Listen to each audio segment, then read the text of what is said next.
everybody, Destalker here. So today I thought I'd talk about my one and only ever boat. Now before you skip the channel, let me just go back a little bit. Now if you've actually been looking at the various things I've owned over the years, you know I owned a lot of dirt bikes, and I used to use them for enjoyment, and then when I was racing GP bikes, I actually used them as a training aid, which a lot of GP guys actually, even today, Mark Marquez and Valentino Rossi, they spend tons of time when they're not racing their GP bikes blasting around on dirt bikes. You know, it's a great workout, and you know, if you've ever ridden a dirt bike, they were a lot of fun.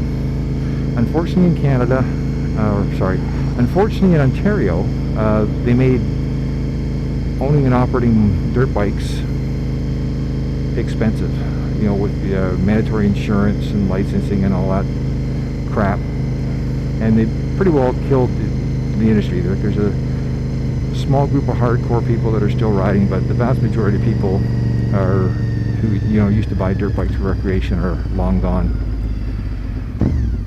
Now what actually turned me on to this particular thing was a friend of mine who I used to ride dirt bikes with all the time. He got out of it a little bit after I did, and he bought this thing. It was called a jet ski made by Kawasaki, and he bought what was called a Kawasaki. It was a 440. They were made in 3 engine sizes: 440, 550, and 650. And he bought this 440 jet ski, and he said, you know, it's just like riding a dirt bike except you're on water. So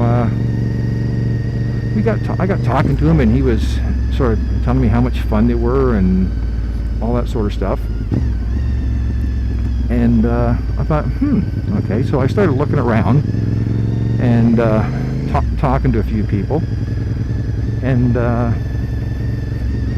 now, before you get confused about these Kawasaki jet skis, these jet skis were not like what you see nowadays, like the Wave Runners and the Sea-Doos and whatnot, where you actually sit down on them. These, you actually stood up on them. So you actually sort of rode them a bit like a motorcycle. And they had a handlebar on them that was sort of similar to what you'd see on a skidoo or snowmobile. And they were very, very maneuverable. And so I ended up buying this one here, which is a 650, and it was actually in pretty good shape. Now my buddy was actually thinking about getting into racing these things. I was already racing GP bikes, so I couldn't be bothered. And to me, I was looking at this as a great way of having some fun and getting some exercise in. Because if you're spending all this time in the gym like I was, you know, it gets kind of boring doing the exercise bike, rowing machine, and the weights on it all the time.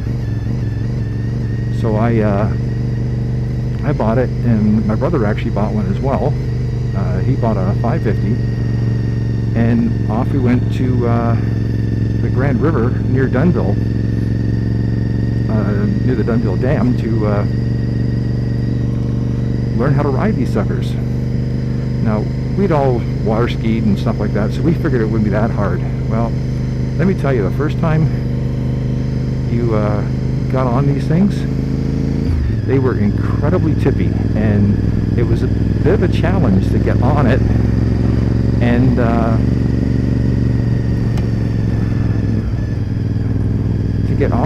actually get up. Like, we spent probably a good 2.5 hours, you know, climbing up on this sucker, falling off, climbing up, falling off, and so forth. Like, it was a workout. Actually, we were absolutely exhausted, and I think we actually only got up once or twice ever the first time we were there.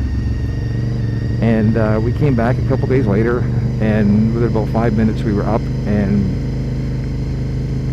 sailing around and actually having a blast. And these things literally, it was like literally riding a dirt bike. You know, you could turn on a dime. Later on, I actually could spend like a 20-minute stint in about a 25 by 25 foot section of water and completely exhaust myself doing all these stunts and tricks and whatnot. And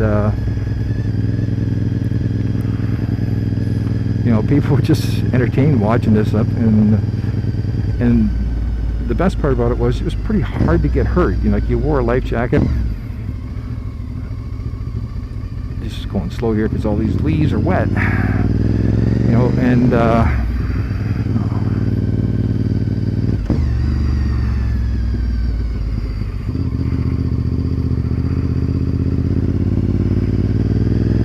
yeah, so the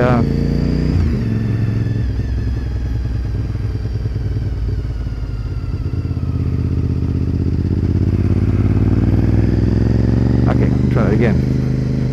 Yes, they were incredible amount of fun and a lot of really good exercise. And I spent a lot of time, you know, I'd go out 2 or 3 times a week, you know, to ride with my various friends and whatnot. And they were, you know, a good source of exercise, a lot of good training, and the best thing is it's pretty hard to get hurt on them. Now, the funny part was that these things actually, you could high-side them, or you could get high-sided off them just like a motorcycle. You lean them in the corner and you're hard on the gas, and all of a sudden you reach the point where it says, "You are done, sir," and it spit you off. And I had some massive crashes. But you hit water, so it's not too bad of a problem. Now, I'm not saying I didn't get hurt. I actually got kicked off at one time and did a face plant at about 50 miles an hour, and actually knocked the wind out of me, and